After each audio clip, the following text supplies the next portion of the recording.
You're listening to the Black Eagles podcast. Ahmet Dursun Sergen aldı. Sergen Bülent yan yana. Sergen Bülent. Sergen. Yanında Tümer var. Tümer'e doğru attı. Kaybetti. Tümer topu aldı. Sergen aldı.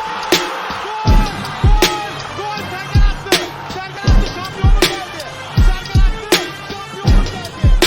İbrahim'in pası. Zuma. Şimdi Ahmet. İkinci gole gidiyor Beşiktaş. Ahmet.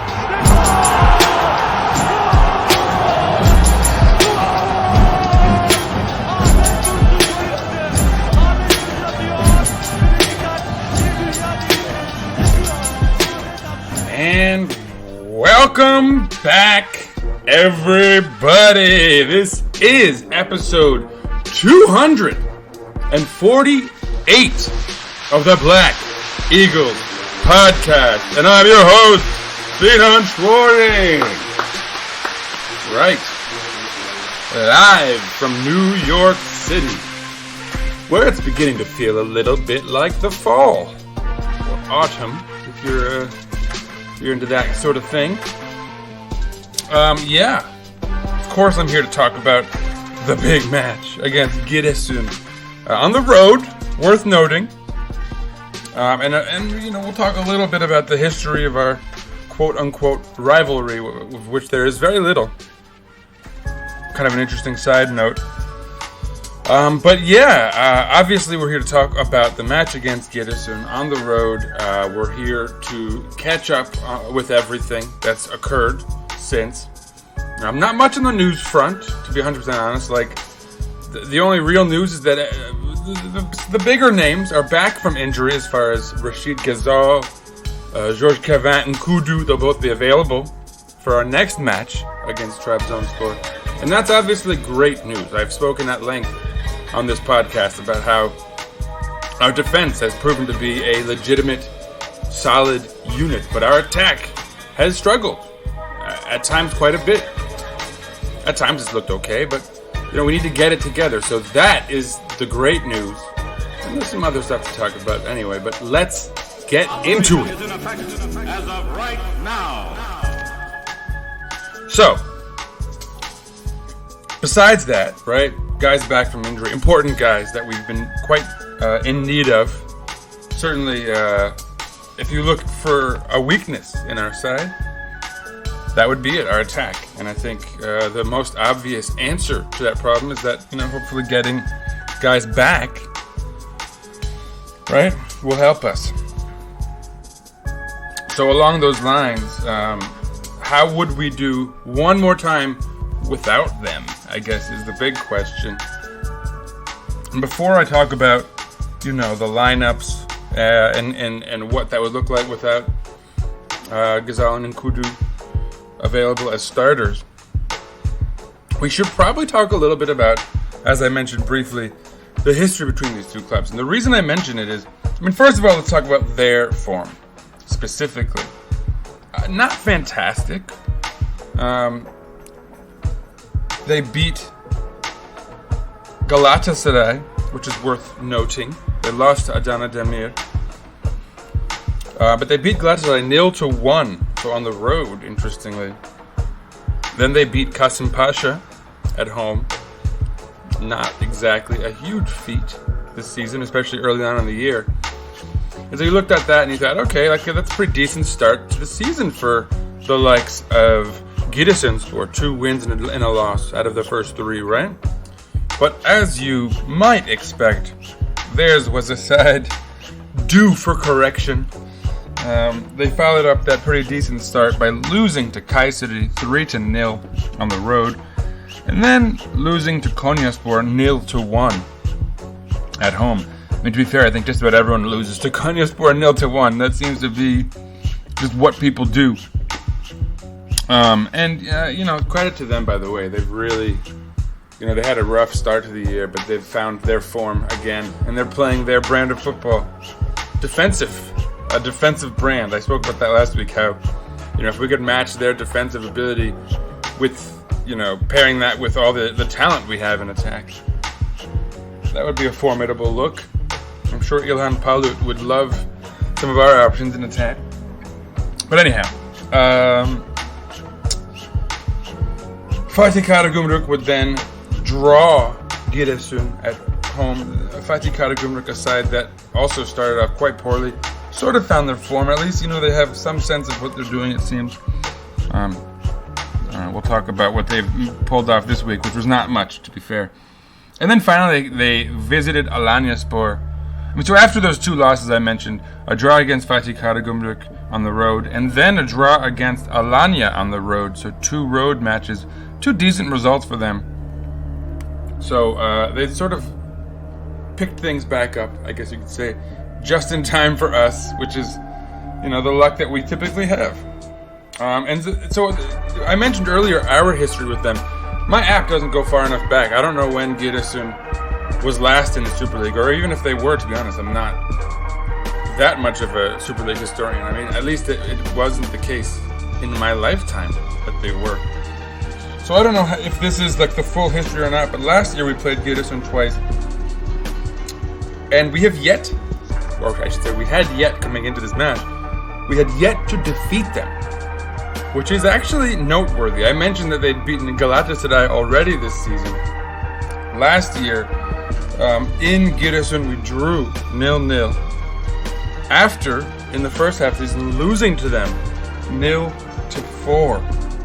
And that match was a bit of a killer for Beşiktaş. I think that was the end of the Sergen Yalçın sort of regime, and it was in fact a rough 0-4 loss in Istanbul that sort of was maybe the nail in his coffin. I think it was right around there just after then he left, right? Because that was late November. Anyway, so what that all amounts to is an interesting past with these guys. I guess they're sort of legitimate giant killers, right? So yeah, that would be something to be weary of, I guess you could say. I actually had forgotten that they'd already defeated Galatasaray this season going into our match, so it's probably good. I would have psyched myself out if I'd known that. But anyhow, let's dig in. So first of all, we'll talk about the lineups a little bit.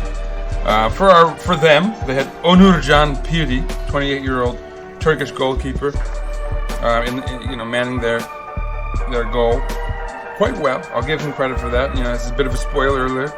Up ahead of him, Ramon Arias, the 30-year-old Uruguayan central defender, next to 28-year-old Colombian Alexis Perez, so a very South American back line. Their left back, Alper Uluday, 31-year-old Turk. Opposite right back, 27-year-old Turk, Hayrullah Bilazer. So they've stuck with some of their guys that they've been playing with for a while, I suppose. In their midfield, Murat Akpinar played next to Jorman Campuzano, 26-year-old Colombian. Up ahead of them, 24-year-old German Turk Gürkem Saylan. On their wings, Borja Sainz, 21-year-old Spaniard. Opposite, Brandley Curaçao, 30-year-old winger. And of course, up top, Riyad Bajic, 28-year-old Bosnian. So some names you might recognize specifically from their team last season. They've done some interesting team building, I think we could say. Scouting and whatnot. For us, some question marks maybe. Our back line was finally solid, and it's been now for a couple matches. Obviously, that's shining a little bit. Shining through. Ersin Destanoglu in goal, having just signed a big contract extension with us, and I don't know if there's any sneaky clauses that Torino will take advantage of that we're unaware of, but for now, things seem okay. Good news, obviously, that we've locked him down. Now we can sort of go about our business, maybe sell him in the long run. Interestingly, Emre Bilgin was not our backup keeper in this match, which I thought fairly fascinating. Mert Günok was out there on the bench instead. I hope we haven't just given up on Emre Bilgin. Obviously, he had a somewhat rough outing But I hope he's not like tossed into the scrap heap. He showed enough talent in other matches that that would seem a little reactionary. But anyway, the other parts of that solid back line of ours: 22-year-old Turk Tayyip Talha Sanuc, with Valentin Rosier and Arthur Masuaku on the flanks of our defense. Joseph de Souza was on the back of our midfield with Jedson Fernandes next to him, Salih Uchan. Originally, I think the rumor was he was going to be on the bench for this one anyway, but he ends up with a light injury, hopefully, so he wasn't even on our bench. He was unavailable. Up ahead of them, Dele Ali with Tayfur Bingo getting the start on the right side, opposite Nathan Redmond, and of course Wout Weghorst up top. So, interesting decisions, I suppose we could say. Our three Turks: Ersin Destanoglu, Tayyip Talha Sanuc, and Tayfur Bingo. Definitely a bit of a change-up. So, one thing of note that was fun: third kits, right? Those fun zigzaggy kits of ours. They look pretty good, I have to say. From afar, right? Watching them be worn. But so yeah, that was a fun little side note, I suppose. And I think that covers us for this match. Let's dig in. So first of all, the first real action would go to them. Nothing really dangerous. Romain Saiz would pull up injured in the 12th minute, and that would of course be scary for everyone involved. Emre Can Uzunhan would come out as his replacement. Obviously that was like a nice silver lining to the whole situation, just insofar as we all want to see what this kid is. We spent a bit of money on him. It's good to know that he's not like in the doghouse, that he really was the first sort of left-footed defender off the bench. And I guess the other strength there is when you put on when you put on a Turk for Romain Saiz, brother.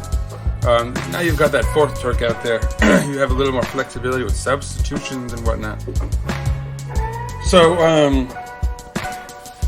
trying to find the silver linings to that, but obviously losing Romain Saiz would be bad.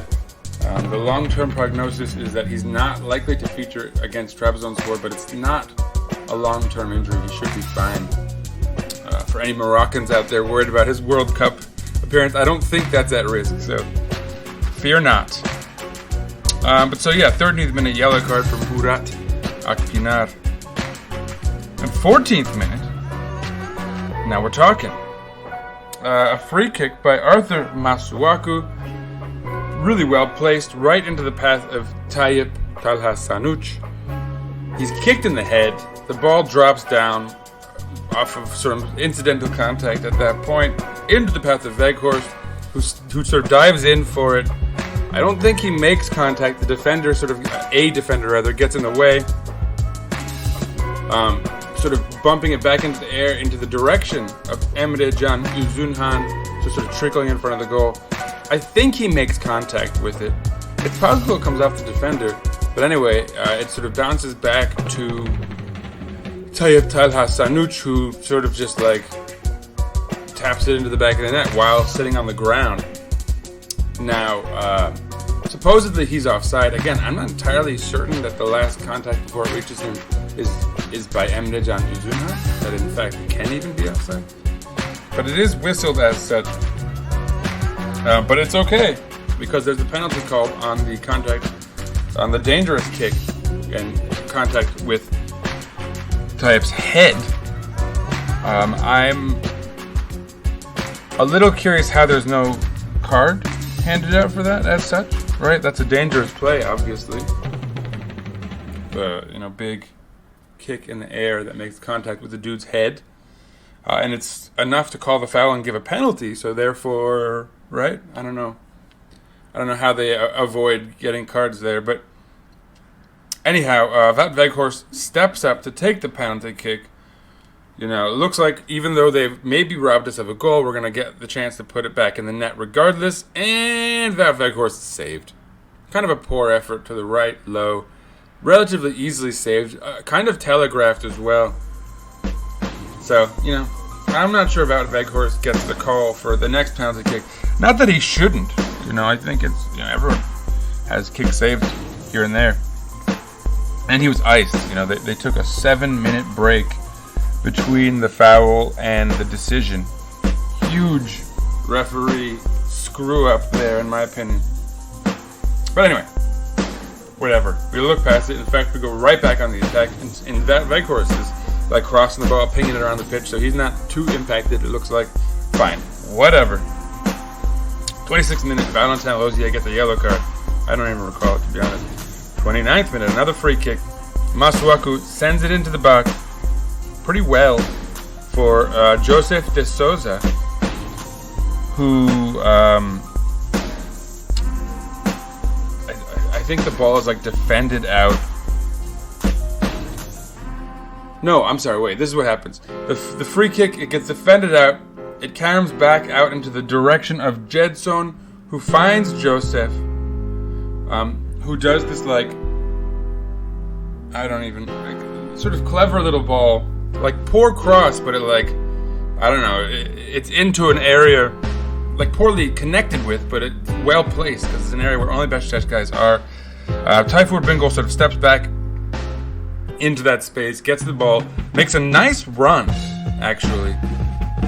And then sends in this time a very nice cross into the head of Dele Alli, or onto the head of Dele Alli, who then sends it actually perfectly into the path of someone. And you think there's like 4 guys sort of running towards the ball. It's in the box, and somehow defender gets to it first. But still, because of how well placed that header pass was from Dele Alli, it sort of results in a shot from the defender, which Onurcan Piri has to do quite well to save and prevent from going to the back of his own net. So, although it's sloppy, we're definitely like knocking on the door, right? 31st minute, Ramon Arias gets a yellow card for them. 32nd minute, as a result, Nathan Redmond queues up a free kick and does a really good job of lifting it over the wall and having it drop down to the path where Onurcan Piri can only punch it away. Could have been a little bit more like high and into the corner, right? I think that would have been a goal, but still, forces a pretty decent save. And, again, we're knocking. We're knocking. That's 4 highlights for us. Couple really good chances at this point. And just nothing to come of it. Like, one of them obviously pulled back for the offsides, and then the penalty miss. That near own goal was, in fact, a very well-crafted opportunity. And then, sure enough, on the 33rd minute, a corner kick by Arthur Masuaku, again onto the head of Dele Alli, who doesn't make the best contact with it, but actually does quite well to kind of dead the ball and prevent it from being like a wasted opportunity. Passes it into the direction of Joseph pretty well, where he can kind of, you think, control it, maybe sort of ping it back out to the wing or something. Instead, he does something audacious. He tries a bicycle kick, not as a shot, but to sort of keep the ball back in play. He knows there's a bunch of guys in our box, right? Because we've just set up for the corner. So it's clever on the part of Joseph. And well executed, it turns out. It falls onto the head of Emrecan Uzunhan, who does very well to then sort of play it on with his head perfectly into the path of Tayyip Talha Sanuc. Emrecan's not credited with an assist here. I'm not entirely sure why, but anyway, a goal. Tayyip Talha Sanuc does, it's like a demi-bicycle kick, kind of, definitely kicking the ball over his head behind him.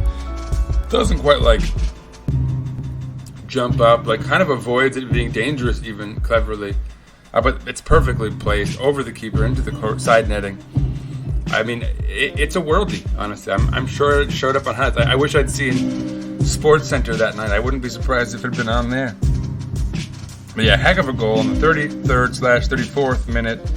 And we are up, deservedly, 0-1. Our 5th highlight of the half. So yeah, it's safe to say we deserved it.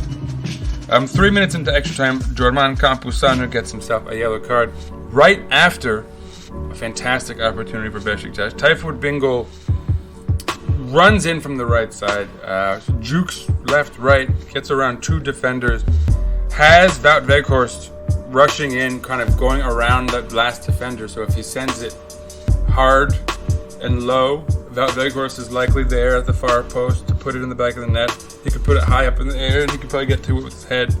Instead, he goes for the shot, and it's not crazy because he has if he goes sort of to the upper left corner of the goal, he's got a pretty much direct shot 1-on-1, and the keeper can't get there fast enough, and he goes for it, and it's just wide. Just a fantastic output, honestly, on his part. He's been great at this part in this match, up to this part of it. And I mentioned already that great cross of his that resulted in Dele Alli almost creating a chance for us with his head. So again, just great stuff. We have deserved this lead. Probably earned, certainly with the missed penalty, a second goal. With like one of the other 4 opportunities, you'd think you could sort of somehow get into the back of the net. But whatever. We're knocking on the door. We're banging on the door even. And looking very much worth our lead so far. Second half, no subs made for us. For them, Vukan Savicevic comes on from Budat Akpinar. 46th minute, Jedson. Great dribble work. Finds Weghorst in the box. And I think, if Weghorst is really comfortable with his left foot, he can just turn and put this in the back of the net. Instead, he sort of thinks about it, I think, makes sort of rough touch because he thinks a little too much, but then sort of dives in and nudges the ball into the path of Nathan Redmond really well, so that Nathan Redmond is queued up for a shot from a bit of an angle. You'd think he'd go far post from that left side. Instead, he goes near post and misses wide, which was, you got to at least challenge the keeper there. It was like a 1-on-1, basically. So that was unfortunate, no doubt. 54th minute, Borja Sainz gets himself a yellow card. 59th minute, here we go. It's a chance. I got to at least give them, I don't want to be too, or partial, I should say, to Beşiktaş, that I ignore their actual chances. And here was surely 59th minute, Savicevic finds what's his name? Kuwas. Forgot his first name. Brandley Kuwas from Curaçao, right? I mentioned earlier. So he finds him, I don't know, a good 5-10 yards outside of the penalty box. So it's not exactly like a dangerous situation in theory, but Kuwas sends in a pretty decent shot from distance. Only decent insofar as Emre Can makes contact with it. And at that point, anything can happen, right? It takes a bobble, but of course it does go wide. So I guess that counts as solid defending in the end. And a blocked shot. So not much of a chance, honestly. But whenever there's like a deflection off of a shot from distance, you got to worry, right? It's this year for us. That's like the only way that we let up goals is through flukes like that. So have to mention it. Fair is fair. At that point, Rashid Ghazal comes on in the 60th minute. Georges Cavin and Kudu as well. Redmond and Rosier come off. Interestingly. Tayfur Bingöl obviously being moved to right back there, right? Okay, fine. Good subs, I think, for the most part. I don't know if Rosier needs to come off. We do have that extra Turk out there. So, on the other hand, Tayfur has played well, so I guess it's hard to say he should have come off. Anyway, it's not like Rosier played poorly, but he didn't really stand out. It didn't really impact the game much either way. 66th minute, Olcan Çağlayan came on for Brandley Kuwas for them. There's a name many will recognize if you've followed the league for a few years. 73rd minute, Dele Alli. A nice run. Is seemingly defended well, but Dele Alli's sort of strength and athleticism keeps him up and running with the ball, almost like right through the contact So, it could look clumsy on the one hand, but it actually did represent a pretty decent athletic feat on his part. Feat, F-E-A-T, by the way, for anyone who misheard that. But yeah, so he does well also then to find Rashid Ghazal in space, and all he has to do is find his angle, and instead he kicks it right at the keeper. Weakly at that. Rashid Ghazal, of course, using his right foot, which is not an effective option for him. He might have even honestly taken a dribble with it, cut it back, and tried to use his left foot somehow, because he had enough space. It was a very well-crafted chance by Dele Alli, and it actually did sort of end up in a one-on-one. Just fluffed opportunity. 71st minute, Gedson a yellow. I forgot to mention that was right before the opportunity. 75th minute, Necip on for Gedson Fernandes. Cenk Tosun on for Dele Alli. Now it's wait, really? Necip for Gedson. I didn't get it. I mean, Gedson is tiring, I guess. We've lost control of the match. Not entirely, but certainly we've lost control of the midfield, and they're much more easily coming forward, which happens a lot with us, right? That's a blemish on Val's season for sure. So we kind of sat back and looked to defend more, and in part that's because we couldn't really hold the ball much. And so I think that's the logic of trying to get fresh legs into midfield. But Necip, really? Okay, whatever. I'd almost rather see Berkay Vardar, but that's tough. Obviously, Salih Uchan is the solution, and if you have him off the bench in this scenario, it's we got the perfect solution for this. And so that's where again, injuries to our midfield and attacking unit continue to, just hurt, especially our second half. That lack of depth and lack of our ability to just make the right sub has almost continuously hurt us. But there's definitely some passivity going on as well. Whatever. 79th minute, Cenk Tosun a yellow card, and it would come around that it would sort of contribute to a chance for Giresun. A corner kick cleared out poorly by Ahmedjan into the path of their number 25. I guess I can do the work for you. It's Perez, their defender, who sends it into the box fairly well to number 21. There's Arias. Wow, so their other defender. So they were positioned for that corner, looking to strike. Arias gets a weak touch off, kind of using his, kind of just trying to steer the ball with the outside of his foot off of a volley. So it would have been an easy save, but interestingly, Wout Weghorst gets there and defends fairly solidly and then clears it well. So, the good thing about Wout Weghorst is even if he's not having the best game offensively or not being provided enough chances, right, which is more realistic, I suppose, he's still making himself useful. He's still coming back. His effort cannot be questioned, and that's kind of the best case scenario for a striker, honestly. And so I don't know. There's not a lot of action from there, honestly. Faustin Senghor comes on for Gürkem Saylan for them. Doğancan Davaş comes on for Alper Uluday for them. Rashid Ghazal, a free kick from deep, finds Joseph's head and goes over for a harmless goal kick. But, the BN USA gave this a pretty decent highlight afterwards, because it really, I think there was a penalty. I think Wout Weghorst is brought down inside the box on this free kick, and they just don't want to deal with it. And that's trash. It really was trash, because it was a penalty. I'm just gonna say it. He was brought down pretty hard, right inside the box. And they don't even really consider it. They don't look at it. Of course, the VAR booth feels no need to take a peek, right? And sure enough, after that, Rashid Ghazal, we have another great chance. Lovely, one of those pinged, low line drive crosses into the path of Nkudu, who takes it perfectly. He's offside, but receives the pass. He's onside rather, but he receives the pass beyond their defense, behind it, and then does. The pass is a little limp. If there's a little more power on it, maybe it ends in a goal. But instead, so Weghorst gets to it right before their keeper. It's tough. Keeper's kind of right there. He does well, in fact, to save it. But it was like one-on-one. If he gets 1 inch more loft on the volley, Weghorst, that is, it's a goal. A very close call. They're lucky again.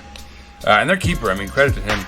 It actually comes out to Cenk, who then, takes a couple steps with it, not bad. Takes a shot with his left foot that could have been a worldie too, but is blocked by a defender's arm. But granted, the arm is sort of tucked in. It's a natural position. It's fine. I'm not going to question that one. The main reason that not even looking at that penalty through VAR, not even there's certainly a shout for it. Certainly some reasoning to take a look, I would say. But they don't, right? The VAR booth decides to not be involved. Ironically, because just a minute later, in the 89th minute, their number 7, Sainz, Borja Sainz, a very nice long ball into the path of number 77 for them, who is I don't know. Was it 7? Yeah, there you go. Bilazer. Hayrullah Bilazer. Who's offside? The moment I saw this ball go up, I'm like, oh, he's off. And he was off, frankly, by almost his full arm. And then anyway, so he gets the ball, puts it into the path of, sorry guys, I just had their numbers. Ozan Çağlayan. So puts it into the path of him, who puts it into the back of the net, and it looked like they've scored a very undeserved equalizer, but he was offside. This was fascinating. The VAR HQ, headquarters, for the TFF, didn't want to look at this. And so they didn't send the replay to BN, or at least to BN USA. So the BN USA guy has no idea that this is offsides. And then I don't know if this is a slip up or what, but he said, HQ didn't send us the replay, so we couldn't take a look at this. But so eventually they did get it. And so the local VAR booth ends up taking a look at it. He's kind of clearly offsides. And the BN USA guy even says that the HQ, and I assume that means the TFF and not BN, but they're they didn't send us the video because they didn't want to review it. And then it was looked at by the local booth and then flagged for offside. So it's fascinating that VAR just decides not to be involved in some of these things and even tries not to take looks. It's whoever tried to make that move, if that's what really happened, that should be put out into the public, because that's probably who's responsible for all the nonsense going on in that VAR booth and with the TFF in general. I'd like answers to that, honestly. I almost wish I could interview the announcer, Aquilino, or whatever his name is. But so anyway, that's really it for the match. There's no point talking about the remaining highlights or anything like that. We win 1-0. Our first victory on the books against Giresunspor, and obviously a tight run thing. But alright, look, let's talk stats first of all. They had more of the ball, ironically, 53% to our 47, but that's because they're behind for much of the second half, and they're we're kind of letting them do their thing in the center of the midfield, and then just they didn't put us in danger at all, except for that one obviously that one chance that was flagged for offside. And the reason those possession stats are so hollow is you look at the XG. We had a 1.94 to their 0.32. We had 14 shots to their 8. 2 big chances to their 0, and of course we missed both of them. They had more accurate passes, 286 to our 250, completed at a 78% rate to our 76. They committed 20 fouls to our 13, called offsides 3 times to our 0, which is kind of weird. We had 8 corners to their 5, though. So generally speaking, we had 5 shots on target. Onurcan Piri pulled out a heck of a game, I'm not going to lie. credit to him for that. We had 10 shots inside the box. So I know a lot of people were like, oh, we didn't create enough. This was almost a disaster. I would have fired the coach if that goal had counted, and things of that nature. But 10 shots inside the box, 5 of them on target. Right? 2 goals based on just XG alone. And you know how that's sort of a wonky stat, right? Like, to have 2 XG means you've actually created quite a bit more than, like, 2 legit goals. And again, right, like, I could sort of cycle through the bigger opportunities. Nah, screw it, let's do it. Just for good old time's sake, right? There's the big one that's called back, and we get a penalty, which is obviously a big chance in and of itself. So it's basically 2, if not, all right, we'll say 1 for posterity. In the 29th minute, Dele Alli's head makes Onurcan Piri have to make a save off his own man's header in an almost own goal. And it could have been a goal, honestly, too. It was a really well-crafted chance. There's 2 big ones right there. Redmond on his free kick, I won't count that. I mean, could have done better, I guess. 33rd minute, though. The goal, right? That's obviously a goal chance. And then the 47th minute, Tayfur smashing it like 1 inch wide when he could easily have found Weghorst in the box too. So that's 4 big chances in the first half right there. Second half, you have Redmond slicing it just wide on basically a one-on-one. He should have done much more, but that's a pretty major chance there. There's 5. Dele Alli creating that one-on-one for Ghazal with that crafty athleticism, whatever that little dribble move was. And Ghazal just fluffing it, but that's a chance. That's 6. It's a big chance, even.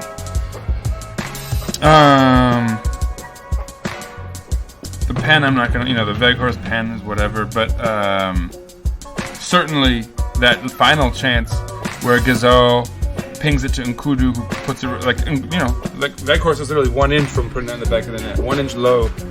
But there you go, 7 big chances.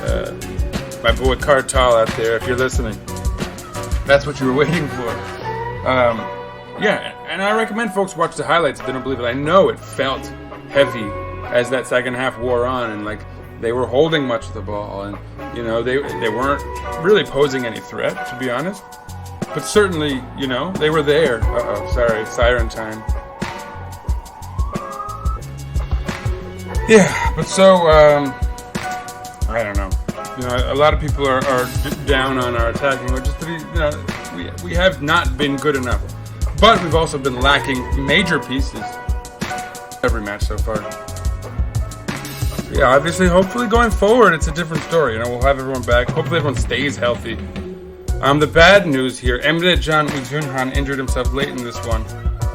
He soldiered his way through the end because we were out of subs. It was like the 82nd, 83rd minute. So, that was rough. And what that means is now that's 2 left central defenders down. Now, upon rewatch, I was very happy with the performance of our 2 young Turkish central defenders. And obviously, like, a clean sheet, they did a good job. They generally held the line down pretty well. Emre Can was a little sloppy, though. He had a sloppy clearance that almost resulted in a chance for them. On their offsides goal, he's really the one that got caught out of position and didn't really make the effort you would have wanted to see as far as getting back in position to defend. Man was offside. I think maybe they were making that offside line. So there's some credit to it as well. But, just some issues in that part. So I'm not sure it's like it would be terrible, if Montero played instead of him or Wellington or whatever. But obviously it's sort of sours things a little to lose 2 solid central defenders in the one match. Romain Saiz obviously is the bigger loss. He's a very important presence for us on that back line. But again, supposedly it doesn't look like it'll be too bad. With that said, against Trabzon, we're going to have to see something done there. Now, I guess the good news is that we do have Montero and Wellington, and we actually have some depth in that position. And at first, it seemed like we had way too much, and now suddenly it's like, okay, there's some logic at work here. Maybe this is okay. So, yeah, that's, I guess, the bad side of the loss. That and the fact that we didn't score more. But credit to Onurcan Piri. Now let's talk about individual performances. And speaking of Onurcan, he's the highest rated player in this match because he did save their buns. 5 big saves for him. The second highest rated player is Tayyip Sanuc, and he's my man of the match. Obviously I'm not going to give it to one of their guys. This is a Beşiktaş podcast, but no doubt, another really great performance. And obviously the 2 goals scored, 1 counted, is a part of it. But I mean, just generally, he's such a presence on that back line. And in that same rewatch where Emrecan, it took some of the shine off of his performance. Not the case with Tayyip Sanuc. This guy looks really solid. He's one guy I'd almost rather lose Saiz than him right now, just given form, obviously. I mean, with that said, clearly Roman Saiz is the better player. I don't mean, all in all. Next highest rated player, Joseph de Souza, which is somewhat fascinating, but shouldn't really surprise anyone. I thought he really was quite solid. 33 out of 38 passes completed. He created 2 chances. 51 touches, so fairly involved. 10 recoveries. So yeah, good stuff from him, no doubt about it. Next up, Arthur Masuaku, who also created 2 chances, had a shot, which was blocked. Also 53 touches. Very involved. 6 recoveries, but whatever. 2 out of 2 duels won on the ground. That's good. 1 out of 3 in the air. I mean, he also played a role in that offsides goal, and that he was supposed to be covering the guy who was off. Let him go a little bit. That said, I think the bigger mistake was Emrecan on it. And anyway, it didn't matter because he was offsides. That said, that maybe it was enough to take the shine off him. Any doubts that I had about him being man of the match instead of Tayyip Sanuc, I think were dispelled with that. Next up, Jorman Campuzano. Then Ersin Destanoglu, who only made 1 save, but it was a big one, given, that sometimes it's just that one that we miss that results in a bad day for the team. My cat has something to say.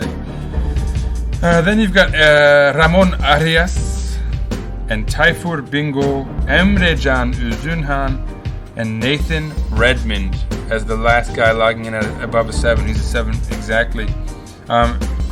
Special shout out to Jedson Fernandes with a 6.99, just under the line.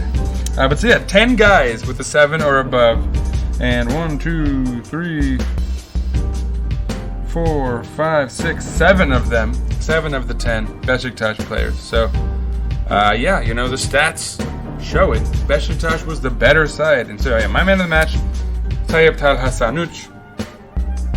Beşiktaş with a very nice victory in the end, our first on the books against Giresun. And again, right, Galatasaray has already suffered against them in this first half of the season. So that's 3 points that we have that they could not get. So even if we just gotten a point, that would have been an advantage over Galatasaray, it turned out. But anyway, let's talk about what this all means. Now, it turns out that because of this, after 9 matches played, Beşiktaş is in first place. Granted, very much tied with Adana Demirspor. We both have 5 wins, 3 draws, and a loss. We both have 17 goals scored and 10 goals allowed. So it's like a perfect tie. I don't know what the tiebreaker is. Right now they're logged in as first because of alphabetical order. Adana over Beşiktaş. A over B. But see, I don't know how that... I mean, obviously we'll have to play them, and that'll separate us. But if we split that series evenly, man, imagine. But so yeah, anyway. We are tied in first place with another team as well. Konyaspor, who have also a +7 goal differential, but it's with 10 goals scored and only 3 allowed.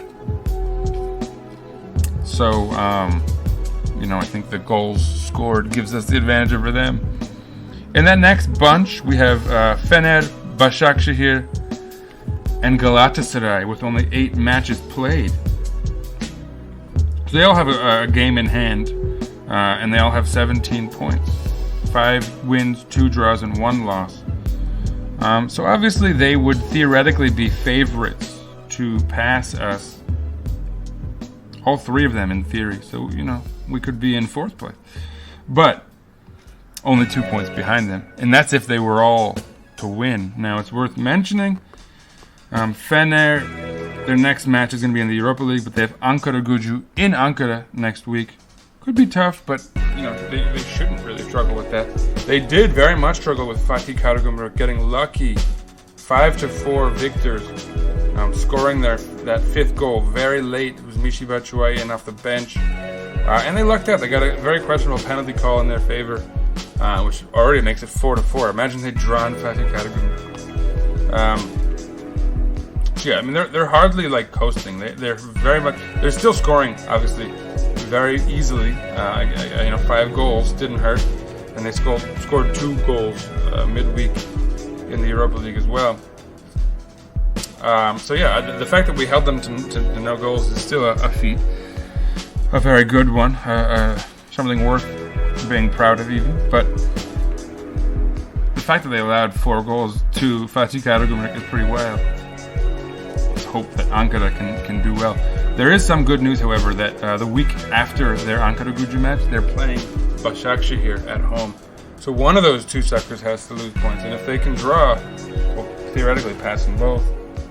And so even that game in hand isn't such an advantage for them. Başakşehir, worth noting, they lost. They lost to Sivas 0-2 at home. So that's shocking. Sivas, it's worth mentioning, is in 15th place, just above the relegation zone. And that's in part because of that win. So that's a huge shocker for them. I think you could say they were favorites to pass us and maybe to be sort of considered first place at this stage, given their, at that point, 2 games in hand. But then losing to Sivas, it's questionable. The best they can do is be ahead by 2 points over us. And, losing to Sivas at home doesn't suggest it'll be easy for them to even do that. Lastly, of course, you have Galatasaray, who drew Adana Demir not recently. That was a pretty long time ago as far as I'm aware. Why is it so hard for me to find the date? Yeah, October 1st. So they've had the bye week this week. I wasn't even aware that was the case. But yeah, they'll be next playing Kayserispor on the road.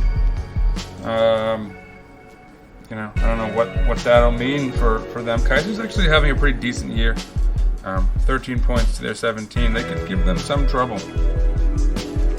I don't know. Kayseri's already lost to Fener though, so it's not like they're putting up resistance against some of the stronger sides. They've lost to Başakşehir here as well, and Trabzon. So yeah, they've not done well against the stronger sides so far. All of their losses pretty much coming to the better side in the league. So that's good news for Galatasaray. Galatasaray could theoretically pass us and have 20 points. But they've also shown to be, especially up front, they've only scored 9 goals this year. Again, we've scored 17. Fener has scored 25. And Valencia alone has more goals than Galatasaray this year. So that's obviously a concern for them. Trabzonspor also 17 points, but they have 9 games played, so they can't pass us as things stand. And then, as I said, Kayserispor and Kasımpaşa each have 13 points and are on 8th and 9th, respectively. In the relegation zone, Umraniye are the big losers at the moment. Only 3 points off of 3 draws. Not a single win yet in this league. Fatih Karagümrük right above them with 6 points. They were sort of getting things together, and I think if they could have scrapped a point or 3 from Fener, they'd be feeling a lot better about things this week with 9 points instead of 6 and out of the relegation zone, but they're in it now. Hatay, third from the bottom with 7 points. Volkan Demirel, their new coach, 2 wins in a row. They beat Sivas on the road and then Alanya at home. Why do I mention that, do you ask? Well, no real reason. We're not playing them or anything. Our next match is against Trabzon. I guess because they're not in the relegation zone. That final team in the relegation zone right now is Antalyaspor, which is shocking, to be honest. For me, Still just 7 points in these first 8 matches, 2 wins and a draw, 5 losses. Obviously, things are very early still. Alongside Antalya with 7 points and Hatay are Sivas right above them and Ankara Gücü. So, it's easy to get out of the relegation zone. Still, Umraniye might be having the most trouble. Right above them, Istanbulspor and Giresun with 8 points. So they're far from safe. Just a point out of the relegation zone. And then Alanya with 9 points. Just 2 points out of the relegation zone. So some surprising teams struggling so far this season. But plenty of time for them to figure it out. And on that note, let's just leave it at that. So Beşiktaş tied for first place after 9 weeks. Granted, some of our rivals only have 8 matches played to our 9. But it doesn't change what is in the books after that match day. First place, baby. 18 points. It's if anyone's like, oh, we could be all the way down in 4th place. Sure. First of all, if those 3 teams win the next match. And on top of that, even if they did, yes, we'd be in 4th place, but we'd be 2 points out of 1st. So we're very much in the running here. We've only lost once in our first 9 matches. That's solid. For folks clamoring for Radalya Ismail to be fired, that's quite reactionary. We're very much in the thick of things. We're having a very solid season in the standing. If that garbage Alanya match hadn't gone against us because of that ref, things would be much better, obviously. But that's what's done is done, as they say. Certainly, I'd love to have 20 points, and best case scenario for our rivals is they could equal us on points. But whatever. Turkish referees are the things of the stuff of nightmares, if you will. Still, and that will always be true. I suppose maybe that's pessimistic, but let's be real here. Anyway, all of that said, a pretty good week for Beşiktaş, all in all, and we're looking solid going forward. Let's see now. Our next match is against Trabzonspor at home. So we're hosting Trabzonspor at Vodafone Park on Sunday, October 16th at 1 p.m. here in New York City. Check your local listing to find the time in your time zone. Right? Very important. That siren, I'm just going to try to end this episode without having to worry about it. So, folks, see you later. Follow us on Twitter at Eagles_podcast. Follow myself at Sir_Rights_a_lot. Black Eagles Podcast, one word on Instagram. Peace out, everybody. Let's go, Beşiktaş!